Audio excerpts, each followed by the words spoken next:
سلام، من نیشا هستم، مشاور کنکور. خیلی خوش اومدیم به یوتیوب چنل من. تو این ویدیو قراره بیشتر به سوال جواب بپردازم و بیشتر باهاتون صحبت بکنم، چون که اکثرا اینجور ویدیوها رو ترجیح میدید که رو در رو بیام صحبت بکنم و توی ویدیو قبلی که مثلا روی آیپد و اینا توضیح دادم گفتید که بهتر جلو دوربین قرار بگیرم و اینا، دیگه اومدم اینجوری ویدیو بگیرم برای این اپیزود. بریم سوال و جواب بدیم. سوالی که پرسیدن اینه که من پای 11 تجربی‌ام، بی انگیزه و ناامید نیستم، از مطالعه‌ام خسته نیستم، ولی مدتی تا وقت خیلی زیاد دارم نمیتونم خودم وادار به مطالعه کنم. اکثرا خسته و خواب‌آلودم. من اصلا آدم بی خیالی نیستم و خیلی استرسی ام و احساس میکنم همین استرسه که باعث شده اینجوری بشم. خیلی از همه چیز میترسم، از امتحانات مدرسه، از آزمون، از نهایی کنکور، همه اینا. جدیداً اینجوری شدم و از این بابت واقعا ناراحتم. همه چی دارم خراب میکنم. راهکار چیه؟ واقعا باید چیکار بکنم که مثل قبلا ساعت مطالعه بالایی داشته باشم؟ ببین، اگر استرستون خیلی زیاده، همیشه میگم، یعنی به دانش آموزای خودم هم میگم، اگر استرستون در حدیه که مثلا مشاورت زنگ میزنه یا معلم سوال پرسیدن، دست و پات یخ میکنه، شروع میکنی به لرزیدن و نتیجه که میگیری نسبت به درسی که خوندی نتیجه پایینیه، حالا علاوه بر اینکه ممکنه روش مطالعات غلط باشه، ممکنه منابعت غلط باشه، ممکنه برنامه‌ت غلط باشه، فرض کنیم که درسته همه اینا و نسبت به تلاشی که کردی نتیجت پایینه، خب مثلا بوده دانش آموزی در حد تراز 7500 8000 از ما برنامه گرفته، درس‌ها رو تموم کردیم، کنکور رو تموم کردیم، ولی میره تراز مثلا 6000 خورده میاره. این آدم نسبت به برنامه‌ای که گرفته ترازش پایین‌تره. دلیلش چیه؟ بررسی که می‌کنیم می‌بینید دلیلش اینه که استرس خیلی زیاد داره. این آدم، همیشه من میگم، استرس زیاد شما باید حتما به روانشناس، اگر نیاز دونستن به روانپزشک مراجعه بکنید و شروع بکنید به درمان کردن. الان دانش آموزی که در واقع یکی از دانش آموزام که حالا گذاشتم هم وایسش و هم قراردادی که امضا کرده بودن و در واقع توی طرح تضمینی با برگشت بچه‌مو ثبت نام کردم، مثلا این میگه که مثلا من گفتم تو استرست خیلی زیاده، باید بری به مثلا روانشناس مراجعه بکنی و اینا، و اولین جلسه‌ای که در واقع روانشناسشون رو معرفی کرده بودم و اینا که صحبت کردن، انقدر اومد از من تشکر کرد. یه دختر خیلی درونگراییه و خیلی صحبت نمی‌کنه، ولی انقدر راضی بود که اومد این تشکر رو کرد، این صحبت رو کرد که واقعا از قلبم گفتش که ازتون تشکر می‌کنم. حالا اینجا میذارم پیامش رو می‌بینید و روانشناس حل میکنه. یعنی یه سری مشکلاتی که وجود داره مثل استرس، اضطراب و اینا رو باید روانشناس، کسی که متخصصه. یک سری فکر میکنه که مشاور کنکور باید این مشکل رو حل بکنه. مشاور کنکور مشاور تحصیلیه، مثلا کمکتون میکنه روش مطالعه رو بلد باشید، منابع درست رو انتخاب بکنید، برنامه پیگیری، همه اینا جزء وظایف مشاور کنکوره. اما روانشناس و استرس و اینا به روانشناسی و اگر نیاز دونستن به روانپزشک، یه سری اضطراب ها و افسردگی هایی که وجود داره، اینا باید به روانپزشک حل بشه. ما هم میتونیم کمک بکنیم. یعنی مثلا من خودم چون آدمی ام که از 13 سالگی روانشناسی اینا خیلی خوندم، خیلی واقفم به این مسائل، من هم میتونم مثلا کمک بکنم و خیلی هم کردم سالهای قبل. حالا اون تایم بیشتر وقت داشتم، بیشتر مثلا میتونستم با بچه‌ها ارتباط بگیرم. به نسبت الان خب دانش آموز مثلا کمتر بود، الان مثلا دانش آموز خیلی تعدادشون بیشتر شده. سالهای قبل مثلا خیلی می اومدم و صحبت می‌کردم، حل می‌کردیم مشکلاتشون، انقدر صحبت می‌کردیم مثلا میشد واقعا 2 ساعت بشینم با این نفر صحبت بکنم و مشکلاتشو حل بکنم. خودم می‌کردم، میتونم هم بکنم، ولی از لحاظ تخصصی اگر بخوایم نگاه بکنیم، روانشناس بهتر میتونه کمک بکنه. بر همین کسایی که اینجور استرس دارید، نتیجهتون نسبت به تلاشی که کردید پایین‌تره و استرس و اضطرابتون در حدیه که واقعا شدیده و احساس می‌کنید که نمیتونید درس بخونید، یعنی فشار انقدر زیاده که نمیتونی شروع بکنی، حتما به روانشناس و روانپزشک مراجعه بکنید. توصیه من این هست. اما از این بابت که میگه من میترسم از امتحانات مدرسه، از آزمون نهایی کنکور، همه اینا مثلا میترسم و نمیتونم مثلا نسبت به قبل فعالیت بکنم و اینا. ببین، قبلا 11 خب قبلا 9 بودی، 8 بودی، 10 بودی، حالا خیلی نزدیک کنکور نبودی، حالا نهایی چیزی نداشتی، خب گفتی حالا کوتاه کنکور، کوتاه نهایی و اینا، و من شروع می‌کردم آقا مثلا این صفحه که جلوت گذاشتی مثلا می‌خوندی، می‌رفتی تو امتحان نمره خوب می‌گرفتی. الان به این فکر می‌کنی که اگه نشه چی؟ اگه نمرم کم بشه چی؟ اگه توی زیست کم بگیرم چی؟ اگه معلمم عصبانی شه چی؟ مثلا عصبانی شه چی؟ اگه توی مدرسه آبروم بره چی؟ اگه خانواده‌ام اگه وقتی به نتیجه فکر میکنید، شما قرار نیست هیچ وقت به موفقیت برسید. توی ویدیو اولم گفتم، هر وقت به رتبه فکر کردی، هر وقت به نتیجه فکر کردی، هر وقت به نمره امتحانات نهایی فکر کردی که 20 بگیرم واسه خودت تارگت بذاری و اینا، هیچ وقت قرار نیست به نتیجه برسی.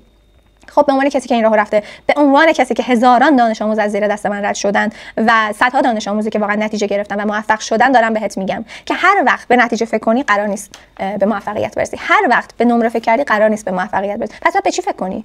به این صفحه‌ای که جلوت گذاشتی باید فکر کنی که من این صفحه‌ای که جلوم گذاشتم رو درست بخونم، درست یاد بگیرم، از این صفحه هر چی سوال جواب دادم و درست جواب بدم، غلط جواب دادم تحلیل بکنم چرا غلط شد.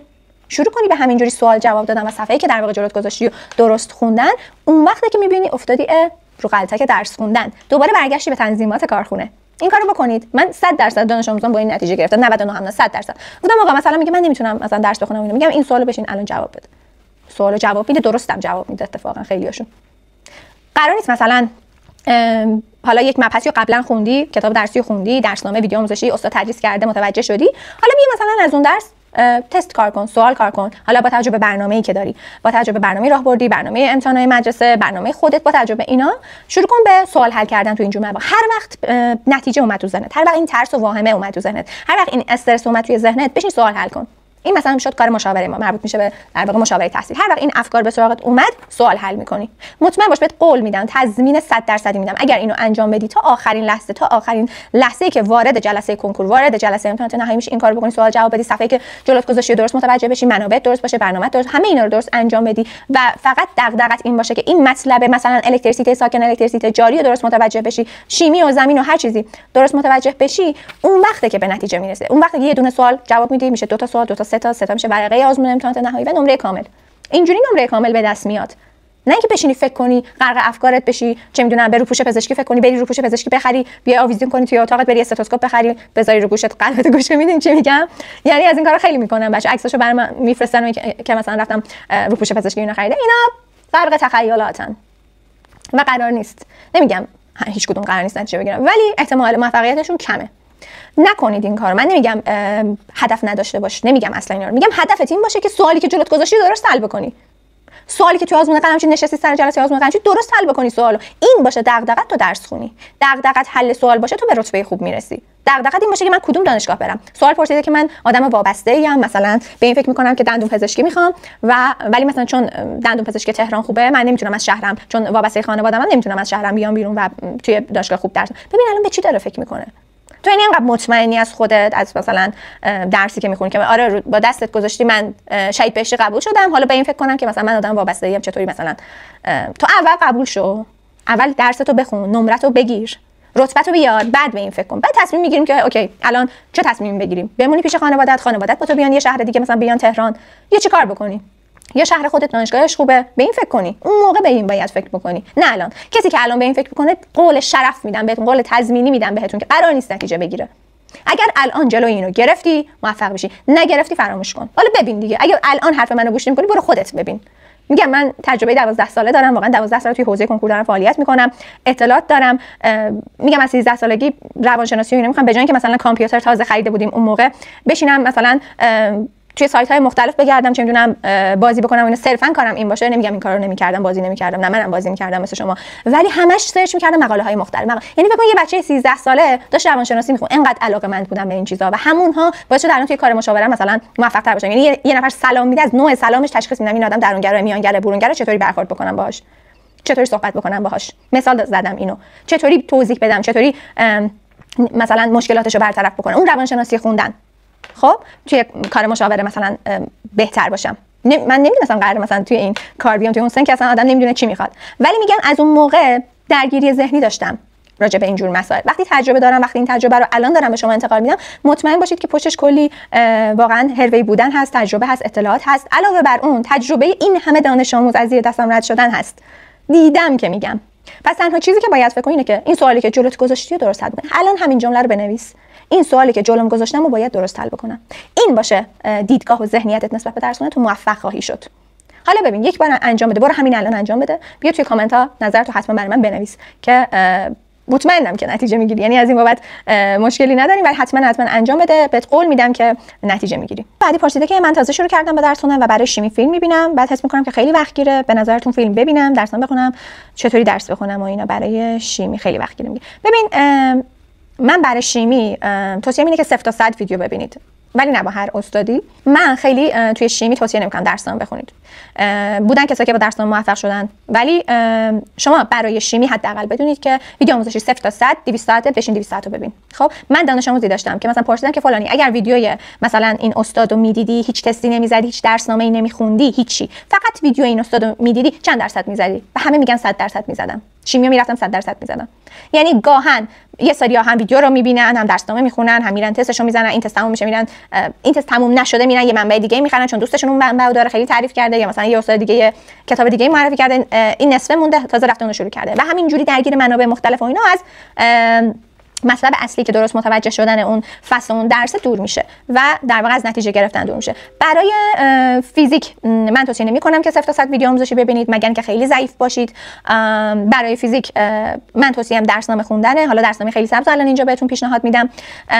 درسنامه خیلی سبز رو مثلا میتونید بخونید، ولی قسمت‌هایی که مثلا متوجه نمیشی از درسنامه میای ویدیو آموزشی می‌بینی. قرار نیست بشین 0 تا 100 ویدیو آموزشی ببینید. برای ریاضی اکثرا بچه‌ها ضعیفن، 0 تا 100 توصیه‌ام اینه که ویدیو آموزشی ببینن. برای زیست با درسنامه شما متوجه میشید. اگر یک مطلبی متوجه نشدید باز دوباره میرید سراغ ویدیو آموزشی. توی روش رکورد زیست 10 روزه شما نه به درسنامه نیاز دارید نه به ویدیو آموزشی ریاضی، فقط این روش رو بهتون توضیح میدم و شروع میکنید در واقع به درصدهای بالای در واقع 80% رسیدن که نتایجش هم توی چنل و توی اینستاگرام و همه اینا هست. جدیداً هم باز نتایج آزمون‌های قلمچی گذاشتیم 100%، 94%. بچه‌ها اینجوری بوده درصدشون با روش رکورد زیست 10 روزه که برای زیست ما زودتر تمام می‌کنیم. چرا 10 روزه؟ چون یه نفر توی 10 روز تونست رکورد بزنه و کل در واقع زیست رو تمام بکنه. توی اون 10 روز هم فقط زیست می‌خوند، یعنی صبح تا شب 14 ساعت زیست، 140 ساعت برای زیست وقت گذاشته بود و تونست در واقع بیش از 3000 تا تست رو تمام بکنه. مصاحبهش و همه اینا هست، میتونید چک بکنید توی حالا اینستاگرام تلگرام هستش.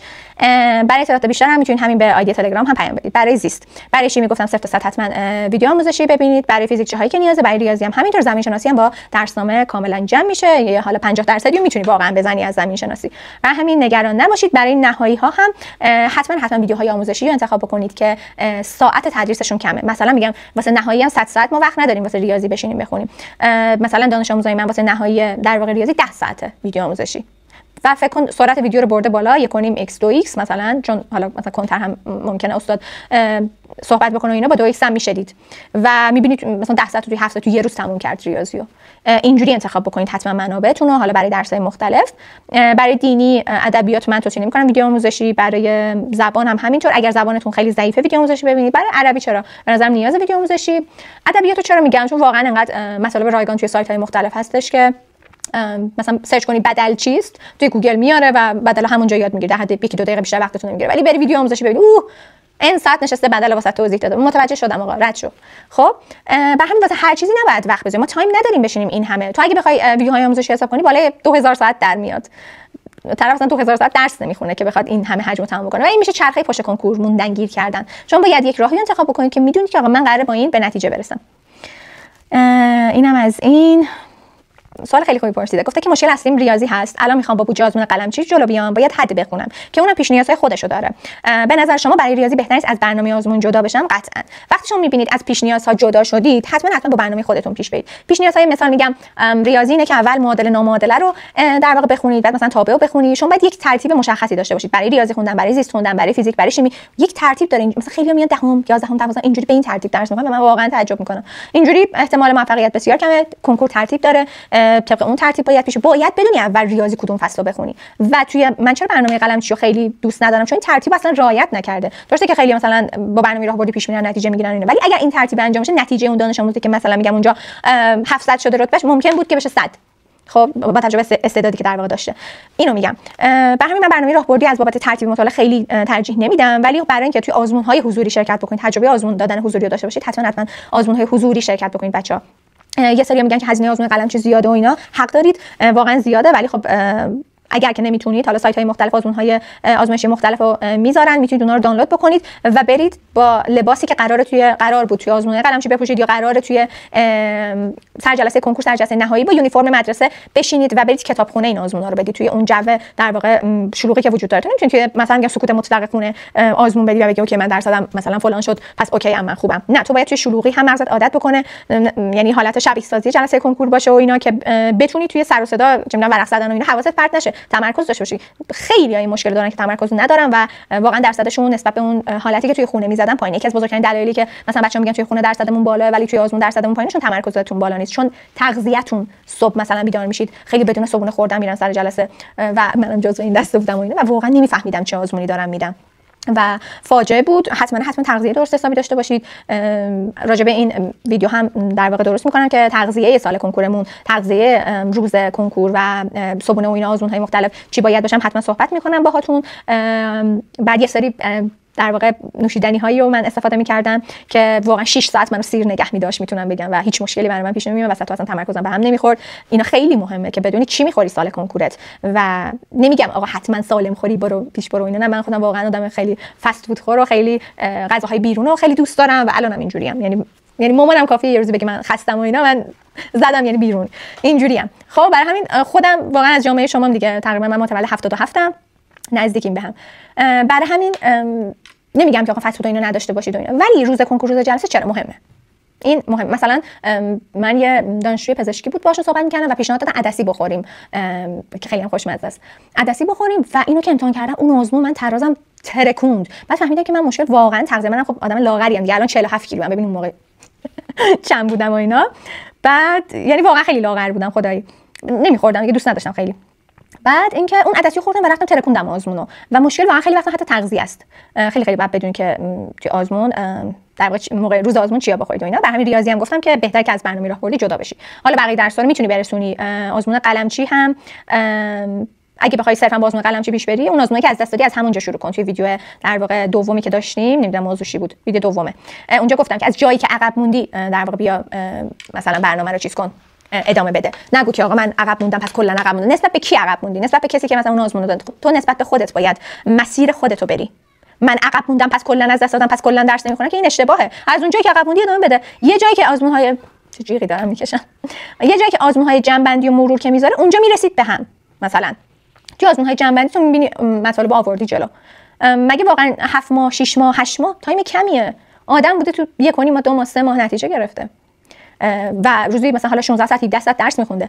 اون روز یکی از بچه‌ها صحبت میکرد که مگه میشه یه نفر 18 ساعت درس بخونه و مگه میشه؟ و من شوهر خاله‌مو مثال زدم که ایشون از شهریور ماه تا تیر ماه، یعنی تقریبا 1 سال و روزی 1.5 ساعت 2 ساعت میخوابیدن، ما بقیه بکوب درس میخوند. ناهارش هم با خودش مثلا میبرد، هر چیزی که غذایی چیزی نیازه یعنی همزمان که مثلا غذا میخورد درس میخوند که وقتش تلف نشه. یعنی 1 سال اینجوری یادم درس خونده. الانم ماشاءالله ماشاءالله بزنم به تخته، پزشک جامعه‌ان و سالمن، ماشاءالله ماشاءالله سالمن، کاملا هیچ مشکلی براشون پیش نیومد. 1 سال روزی 1.5 ساعت مثلا حتما با ایشون مصاحبه میکنم، حتما ویدیوشون رو میذارم اینجا ثابت بشه برای بقیه که خیلی میگن که میمیریم با کم خوابیدن و اینا. نه، واقعا روزایی بوده که شماها مثلا نخوابیدی مردی. نه، من کسی با کم خوابیدن نمرده. لئوناردو داوینچی، شما تشریف ببرید لئوناردو داوینچی، خواب لئوناردو داوینچی رو سرچ کنید، پشماتون بریزه به قول خودتون. همینو سرچ کنید دیگه، بقیه‌اش صحبت نمی‌کنن که واقعا چه جوری میخوابیده و 80 سالم عمر کرده. اصلا بگو 70 سال خوبه دیگه عزیز من، 70 80 سال خوبه عمر میکنه. یا مثلا آقای تسلا که عاشقشم، یعنی واقعا تسلا رو هر چی داریم از اون داریم، ایشون هم 2 ساعت میخوابیده، 84 سال عمر کردن. برای همین نگران نباشید از این بابت. میترسید دیگه، میترسید نکنه من این کارو بکنم اینجوری بشه و اینا. بودن کسایی که کردن و چیزی نشده. خب برای همین نگران نباشید. حتما نظراتتون رو برام کامنت بکنید، خیلی دوست دارم نظراتتون رو بدونم. خیلی میخونم، همه نظراتتون رو جواب میدم و نظرات یوتیوب رو خیلی بیشتر میبینم. حالا اینستاگرام خیلی واقعا خیلی وقت نمیکنم چک بکنم و اینا. دوست داشتید منو میتونید توی اینستاگرام هم دنبال بکنید، هم نیولند، هم اون یکی پیجمون هم هست، 2 تا پیج هست، 2 تاشون هم میتونید در واقع دنبال بکنید. خیلی ممنونم که تا اینجا ویدیو با من همراه بودید. ممنونم که منو انتخاب کردین برای این موضوع. حتما سابسکرایب یادتون نره، لایک یادتون نره، کامنتاتون هم حتما بنویسید و تا ویدیو بعدی خداحافظ.